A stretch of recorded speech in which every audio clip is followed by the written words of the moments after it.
Hi everybody, time for another midweek chat. Why go farther than your own back porch if you got this view? Look at those two trees, that one especially.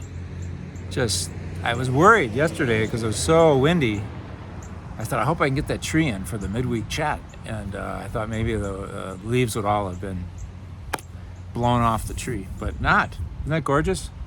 So it's Joe Nazworski's old house. Nice young couple lives there. They do quite an elaborate, not real scary like the one across the street from church used to be, but elaborate Halloween lights across the street there. So they have a nice garden. But so I got some parish news, got some other things to talk about. It's a few wind gusts from the west. Hopefully it'll not interfere with our sound quality too much, but that gorgeous. I think that's probably my favorite color tree. What do you like? Orange, red? I was up at Lake Superior for a quick overnight last week, and yellow was the color up there. It was really great. So, a couple of things. Let's do parish news. Well, I got this right away. This is our next book club book. We'll be discussing this on November 20th. So our last book was really well received. Father Greg Boyle, who Maureen and Ryan and Shirley and I are going to go hear talk at near the on Summit Avenue in St. Paul, I think at St. Thomas Church. But it was really well received. And he talked about, the common themes that I mentioned. Everybody has a basic goodness. We're just wounded people wound others. There's no such thing as bad people, he's in his mind. And it's really beautiful, all about healing and being healthy. And when we know we're good and we know we're loved and we know we belong, we'll be good to each other. So we can start that healing process by being good to each other and knowing that we all belong to each other. That was Greg Boyle. And so trying to heal the fissures and divisions in society, that's one way to do it with those kind of thoughts. This is different. I didn't read this yet, but it's been recommended to me. A good friend who's a pastor out east, she told me that this was a great book for their book club. This is written by a rabbi named Sharon Bruce, Brous, and not too long, small pages, about 200 pages, but should be good. I didn't crack it open yet. I took it with me to Lake Superior, but I did not even crack it open. I'm reading a book that's set in the North Shore that I really like. I haven't read a novel in forever. It's called Apostles Cove. Kind of a murder mystery, but there's a good priest in the plot, and it makes every novel interesting for me. But his name is William Kent Krieger, and a good friend of mine in Milwaukee likes him so much, and so I thought I would get it for him for Christmas, but I would take the dust jacket off and read it myself first. So anyway, this will be for about a month. We got 4 weeks to read it. 4 weeks and a day. It'll be the Thursday before Thanksgiving. Okay, I see I put my papers on the table here, and the table was full of water, so now this is wet. But I guess that's okay. I'll just run over a bunch of other parish news. We had our children's mass today, and I just have to say I skipped over some of the parts in the gospel passage about the servants who didn't do a good job deserving and receiving a strong beating. And I didn't really want to have that domestic violence in the liturgy of the word for our children today. But the good steward, will the Son of Man, when he comes back, will he find? It's a little bit like last Sunday's gospel. Will he find faith on the earth? It's like a steward who master leaves, and when he comes back, will he find them hard at work taking care of what he gave them to do?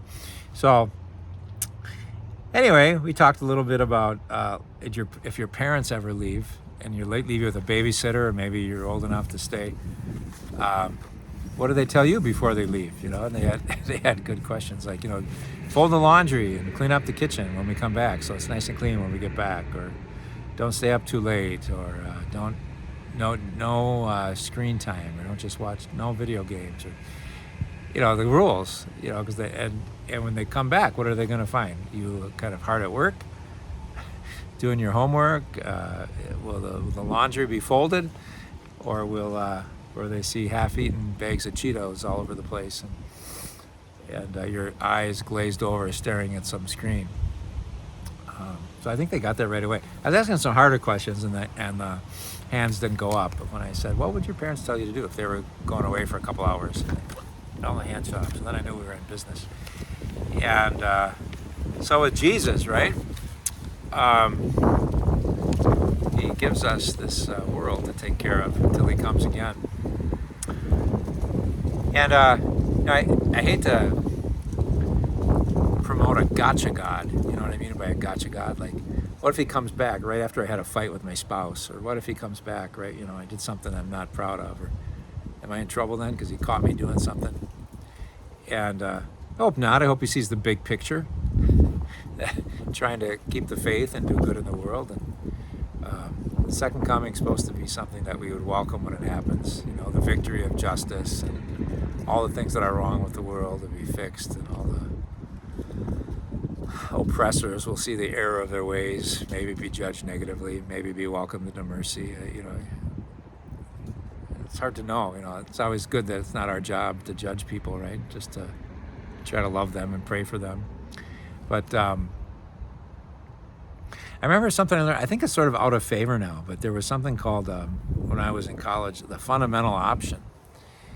And I think it was trying to get away from this idea that, you know, if we commit a mortal sin, we're out of grace. We better not die. We better get a confession because we better not die. You know, if I do this, and then I better not die this time because I just had a bad sin. Kind of just what I was talking about, like a gotcha. And so some moral theologians thought of this idea, the fundamental option. You know, have you made a fundamental choice in your life? Are you oriented toward God? Are you oriented toward love of neighbor and love of God, and to love your neighbor as yourself? And are you putting flesh on those beliefs by really, you know, is this the basic orientation of your life, your fundamental option, that you want to be a good and faithful steward, a good and faithful person?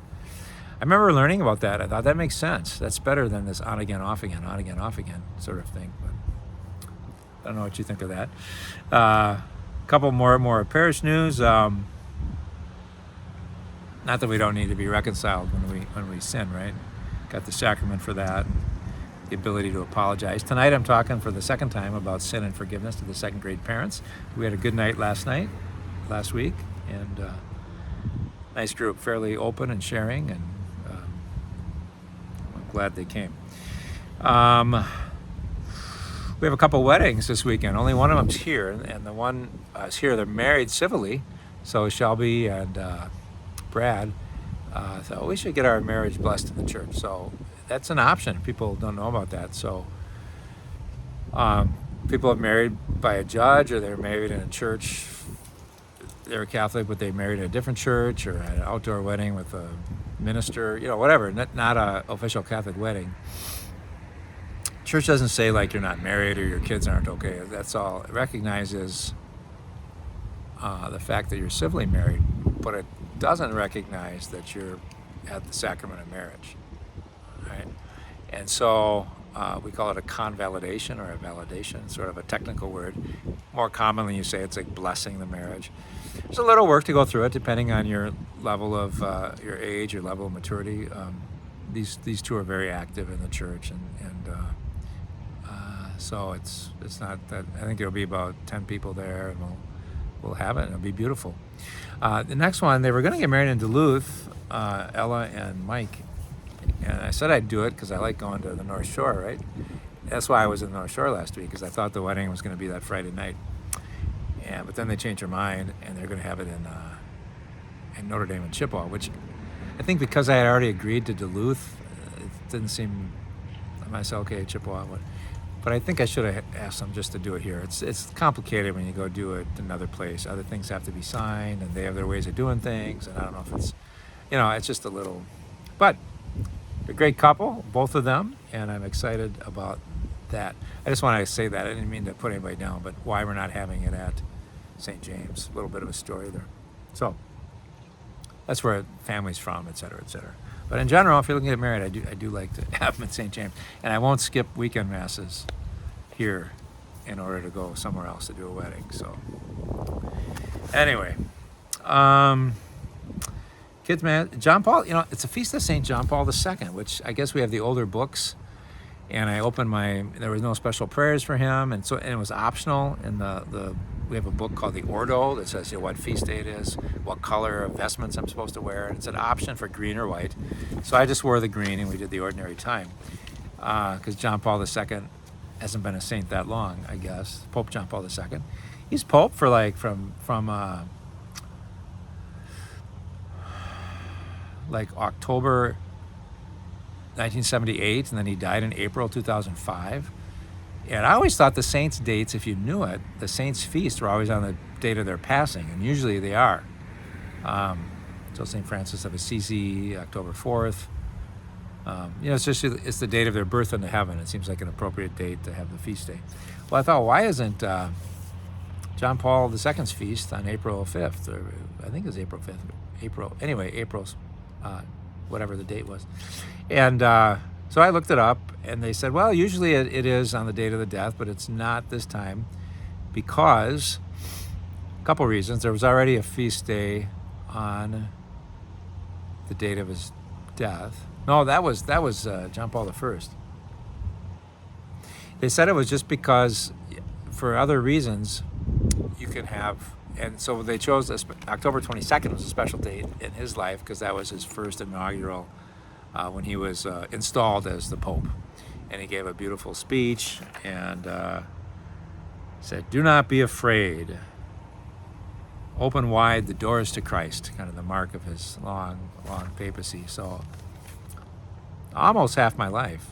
For a long time, it was more than half my life. Now I'm living longer, so it's almost half my life that he was Pope. So certainly had a lot of influence on all of our lives as Catholics those many years. Very charismatic. I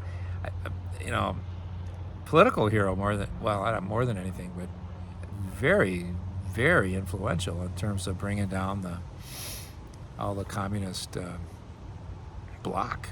Poland especially. Did you ever see that? It's very inspiring. He goes to Poland, I think, a year or two, and it's under communist rule, which is officially atheist. And so God's no part of. There's a movie that was pretty good about that when he was a young man. He wasn't the main character, but it's in the background. Can't remember the name of it. I think it was on Netflix. You might Google if you're interested. Movie about Poland, 1950s, John Paul II.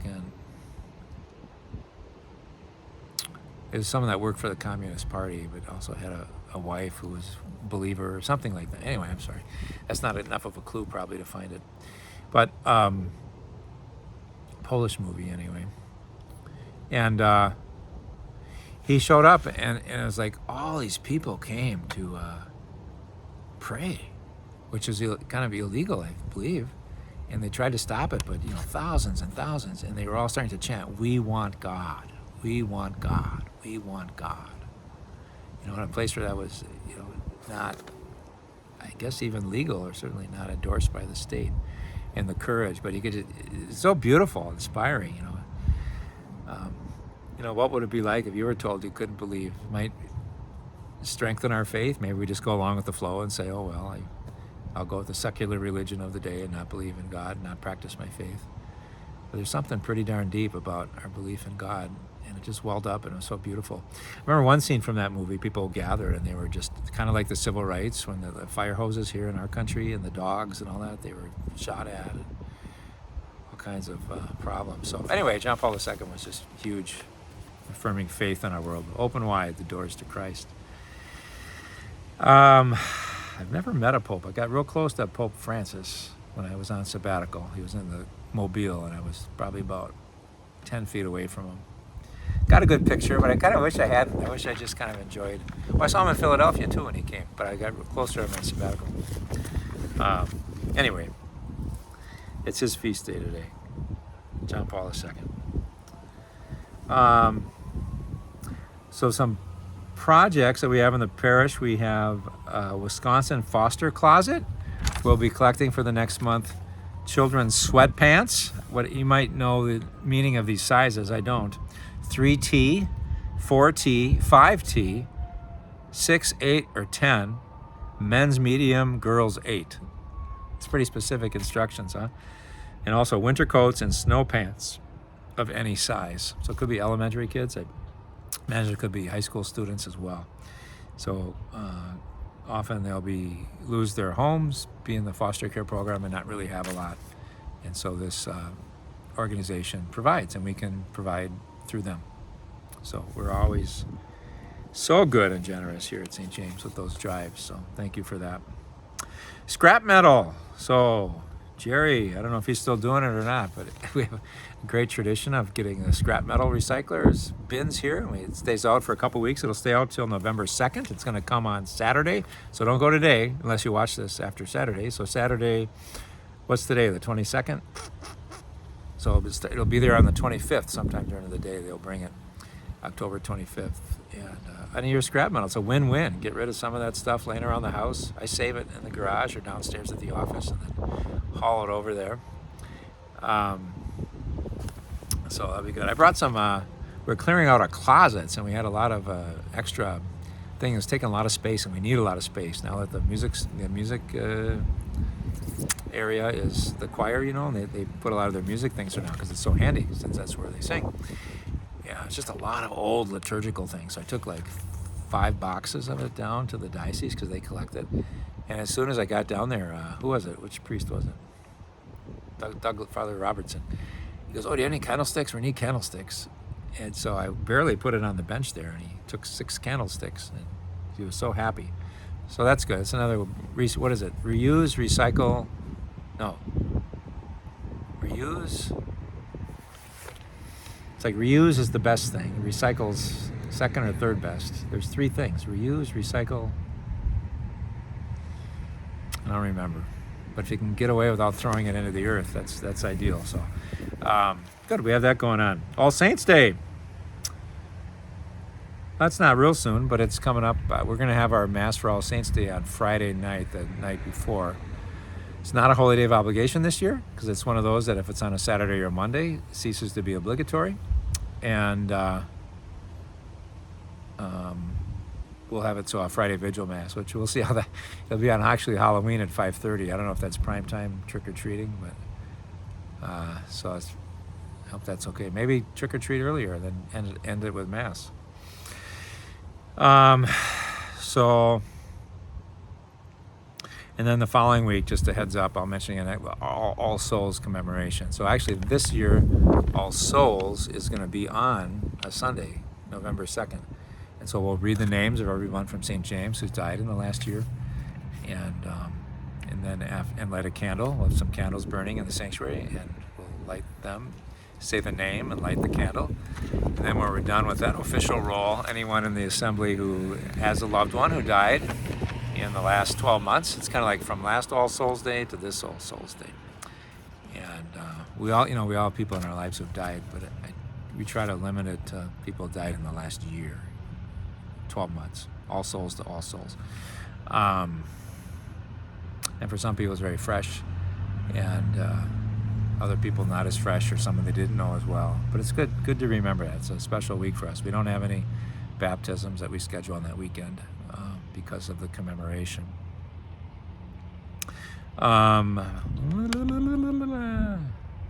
Well, with Halloween, we're not doing trunk or treat this year, in case anyone's wondering. I got one official inquiry. Are you guys doing trunk or treat? I said, the organizers just didn't work with their calendars. So,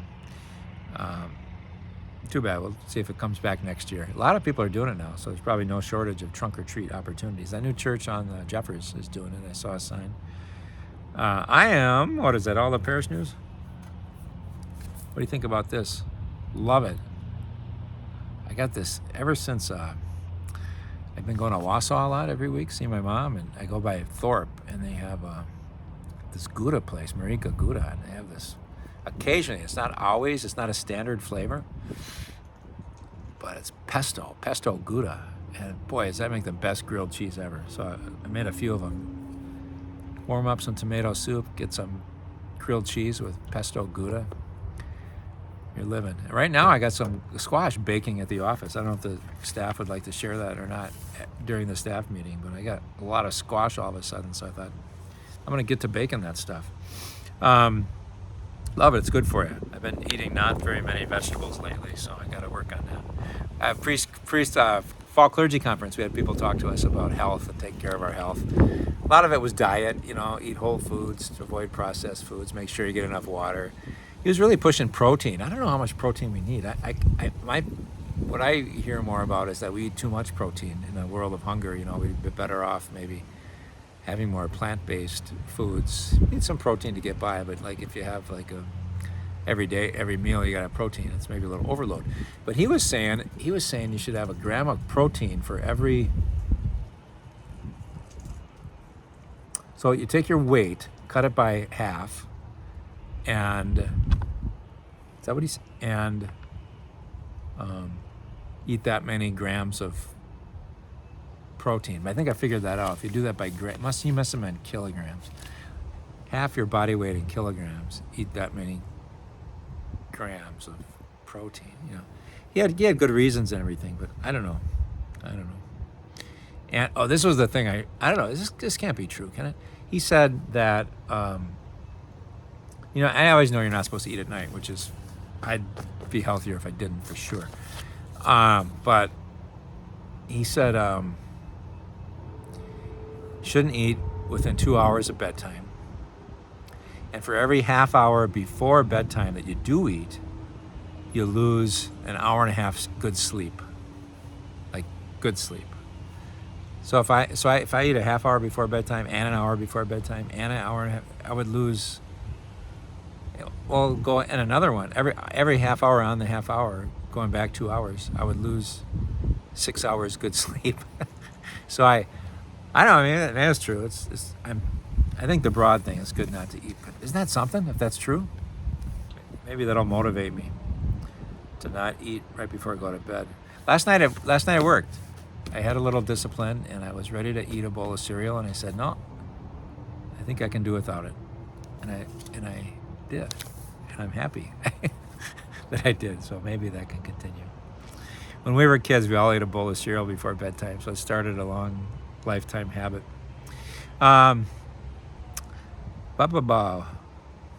Bishop Battersby said a lot of great things I can talk about, and I think I will in just a second here. I was at Fall Clergy Conference Monday and Tuesday, so it still feels like Tuesday to me, but it's Wednesday because I didn't get to see my mom this week, and caught her on the phone, which is good. She's often not in her room. But hey, and I really want to go to the new movie Thursday, but I got probably a better thing to do. I mentioned we're going to go to St. Paul to hear Father Greg Boyle speak. But then Friday, I hope I can find some time. I forget the name of it, Nowhere to Run. The new biopic about Bruce Springsteen is coming out. I can't wait, I think I was more excited about the Bob Dylan one last year, and that was worth the wait. It was so good. But I think the Springsteen one's going to be a little more inspiring. I don't think the Bob Dylan movie was great, but I wouldn't call it inspiring. He wasn't like a role model. He wasn't a bad guy, but it was just about his passion for this story. He was so influential. So it was a great movie, that Bob Dylan movie. What was that called? No Direction Home? No, that was the Scorsese. Complete Unknown. So this one's something like that, Nowhere to Run. Maybe it's a pun on his Born to Run. So when I was in 5th grade or something, my brother gave me for Christmas the Bruce Springsteen album, or my birthday maybe, Born to Run. I wore that record out. That was a good album. That was good. So, Thunder Road, Screen Door Slams. Anyway, I'm not going to sing all of it. Baby, we were born to run. Anyway, so I can't wait. And it's supposed to be very introspective. Talks about his relationship with his father, who was then eventually diagnosed as schizophrenic. He worried a lot of his life that he would be schizophrenic. His father drank a lot, and all the problems that come with that. He said he dragged him out of bed once in the middle of the night. He said, you quit being such a sissy. You got to learn how to box. And try to teach him how to box at 2 a.m. So really sad stories like that, I think, are part of this movie. And but also he's got some buddy, some friend who really is like a soulmate and really encourages him to seek help and get some therapy. And I think maybe after he rises to stardom. And it's about coming with this one album, which is very mellow. It's between The River and Born in the USA. He had this album called Nebraska, and it's sort of leading up to his writing of that book. So anyway, I can't wait. I can't wait. I wish I could see it sooner. I don't think it's out. I think it opens tomorrow. Okay. So Bishop Battersby's always gives us good talks. I had some notes. Didn't I write? He's the diocesan renewal. So all these talks that we heard, and then the forms we filled out, the feedback forms. Father Sikowski came to Eau Claire for 2 nights, right? October 5th and 6th. He talked about that whole process, and and he said we have to be on fire as priests. That's why he goes, we're going slow, but there's a critical time for the faith. Pastoral planning won't work unless it's done on our knees. Pastoral planning, we're going to merge parishes. Are we going to combine things? What are we going to do to best serve the people of Western Wisconsin with our declining numbers of people and our declining number of priests? How are we going to use what we have to best serve? And how are we going to? And it's about mission. It's about having not just, oh no, we got to move this priest here. Who we're going to put there? That's like maintenance. We can't just maintain the way it was. It's actually kind of impossible financially. But it's pushing us. So rather than just think of ways to solve the problem, let's first start with interior conversion. So it won't work unless we're done on our knees. That quote that I've mentioned by his, unless Christ is the builder builds in vain. We're moving slowly because we need to be based on grace. If we're not based on grace, we'll end up mutilating our parishes, cutting off their legs instead of changing hearts. So pretty strong words, right? If we're not on fire preaching, it's like you got to be on fire with love for the Lord. If you're not on fire, how can you invite your people into the cold room of your heart? Okay, I'll try to be on fire. I don't want to invite you into the cold room of my heart. I hope you feel my love for God and all of you when I preach and preside at Mass. How to remember. You have to remember, this is to us now. Because I think he's preparing us for changes, things that, whatever those changes would be. He said, but you have to remember, this is not your priesthood, it's the priesthood of Jesus. Do whatever he tells you, to quote the Blessed Mother. We haven't been trained the same way. We're different in that, there's, some priests are now, a lot of the younger ones, they like the Latin, they like facing the same way that people are facing, versus facing the people at the altar. And there's a lot of, so he's aware of the diversity in the priesthood, and it's like we got to try to really be together. So know that people are trained differently, and be generous and kind toward those who maybe are different from you. It's what bishops got to do. They got to try to keep the troops together, right? It's going to be a moratorium on building projects. I think probably it wasn't the smartest thing. I don't mean to criticize. We had the capital campaign, which we're benefiting from. It's building our endowment, and we had the Royal Hall renovation. But a lot of parishes maybe did these building projects, like they built a parish center, they built that, and maybe it's in a place where it's not a vital place for a parish to continue. But they'll say, "Hey, we just built this new thing. How can you close us?" or something like that. And so anyway, it's going to be a moratorium on building projects for a while. He said he's looking for stability. Something that was music to my ears, because I think it's so true. He said that he'd love it. Ideally, you marry people that you baptized. You're there for the confirmation of people that you baptized. The stability, it's good for people, it's good for priests. I think that's so true. He talked about limiting international priests, and not ones who are currently here, and not because they're not good. He's just, with him, I agree, they've been such a valuable, I don't know so many of them very well. I know Father Mano and Nominee, and he's just great. And but he said you never know how long they can stay, because they might get called back by their bishops in India or in Ghana, and so he's going to try to limit that. So that's really going to force the issue of reorganizing some things. So anyway, it's getting to be 30 minutes again. I don't know if I left anything. I was going to say something about immigration and all the things going on in Chicago, and I mentioned Father Larry and his heroism down in Chicago in my homily last week at the ICE Center. And so We pray for the needs of the world. We pray for our parish.